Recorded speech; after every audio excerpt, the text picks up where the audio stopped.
मोदींनी कधी प्रियंकाचा उल्लेख माझ्या मुलीसारखी असा केलाच नाही। दूरदर्शनच्या मुलाखतीतला काही भाग मुद्दाम वगळण्यात आला। भाजपचा दावा, नरेंद्र मोदींच्या वेबसाईटवर संपूर्ण मुलाखत।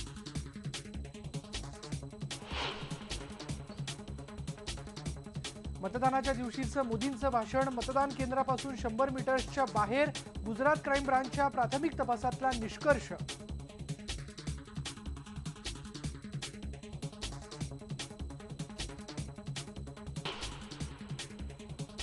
जो भी मुसलमान कम से कम समाजवादी पार्टी के खिलाफ बात करेगा, उसका डीएनए टेस्ट करो, वो सच्चा आदमी है कि नहीं सच्चा आदमी है। समाजवादी पक्षाला मतदान न करणाऱ्या मुस्लिमांचे डीएनए तपासावेत। अबू आझमी यांच्या वक्तव्यामुळे पुन्हा वाद।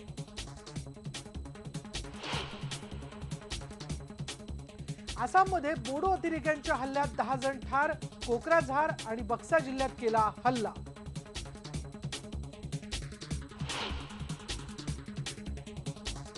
चेन्नई स्फोटांप्रकरणी श्रीलंकन नागरिकाचा तपास सुरू, आयएसआयशी संबंध असल्याची शंका, काल ताब्यात घेतलेल्या दोघांनाही सोडलं।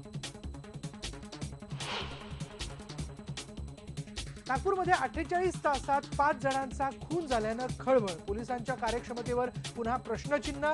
भर रस्त्यात हत्या झालेल्या निलेश हजारेच्या खून प्रकरणी 3 जणांना अटक। विदर्भात 132 औष्णिक वीज प्रकल्पामुळे पाणी आणि पर्यावरणाची समस्या, सेलूमधल्या रिलायन्स प्रकल्पाला शेतकरी आणि पर्यावरणवाद्यांचा विरोध।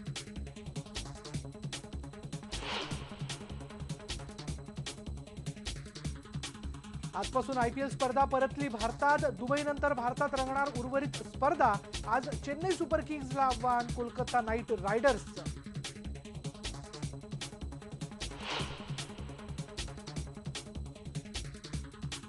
आणि आज अक्षय तृतीया, 3.5 मुहूर्तांपैकी एक आजचा दिवस सोनं आणि आंबे खरेदीचा, तर अलाहाबादेत गर्दी गंगा स्नानासाठी आजपासून चारधाम यात्रेला सुरुवात।